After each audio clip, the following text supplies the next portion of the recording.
TRP কম থাকলে শুধুমাত্র serial শেষ হয়ে যাচ্ছে তা নয়, চ্যানেলের দীর্ঘদিন ধরে সফলতা না এলে চ্যানেলও পরিবর্তন হচ্ছে। প্রতিযোগী চ্যানেলের সঙ্গে হাড্ডাহাড্ডি লড়াইয়ে ব্যস্ত সব চ্যানেল।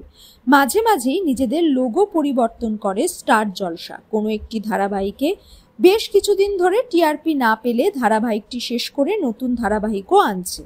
কিছুদিন আগে ঘোষণা করা হয়েছিল জি বাংলা এবং স্টার জলসায় আসছে একই ধারাবাহিক রানী ভবানী। এমন সিদ্ধান্ত তারা আগেও নিয়েছিলেন। জি বাংলায় আগে ঘোষণা করা হলেও হঠাৎই শোনা গেল জি বাংলা এখনই এই ধরনের কোনো প্রতিযোগিতায় যেতে চাইছে না। এরই মধ্যে জি বাংলা নিল যুগান্তকারী সিদ্ধান্ত, যা শুনে অনেকেই অবাক। নিজেদের চ্যানেলকে নতুনভাবে সাজাতে চাইছেন তারা। জি বাংলার সিনেমা নিয়ে নতুন করে ভাবছে তারা।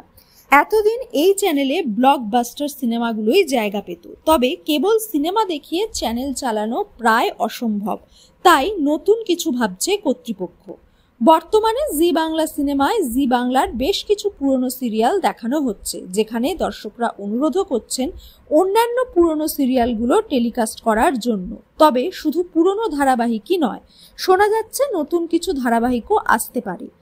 অনেক প্রোডাকশন হাউস এ বিষয়ে আগ্রহও দেখিয়েছে। টেন্ট সিনেমা অর্গানিক স্টুডিওজ থেকে আসতে পারে কোনো নতুন ধারাবাহিক। তবে কবে থেকে সেই ধারাবাহিক আসবে তা এখনো জানা যায়নি।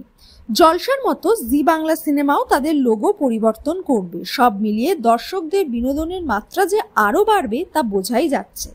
অপরদিকে কুসুমের সময় জানিয়ে দিয়েছে চ্যানেল কর্তৃপক্ষ বিকেল 5:30টায় আসবে। এবার কি নিজেদের মধ্যেই টিআরপি নিয়ে হবে লড়াই? যদিও কেউ কেউ বলছেন জি বাংলা সিনেমার নাম বদলে হবে জেড বাংলা কিংবা জি বাংলা 2। এখন দেখা যাক কি হয়।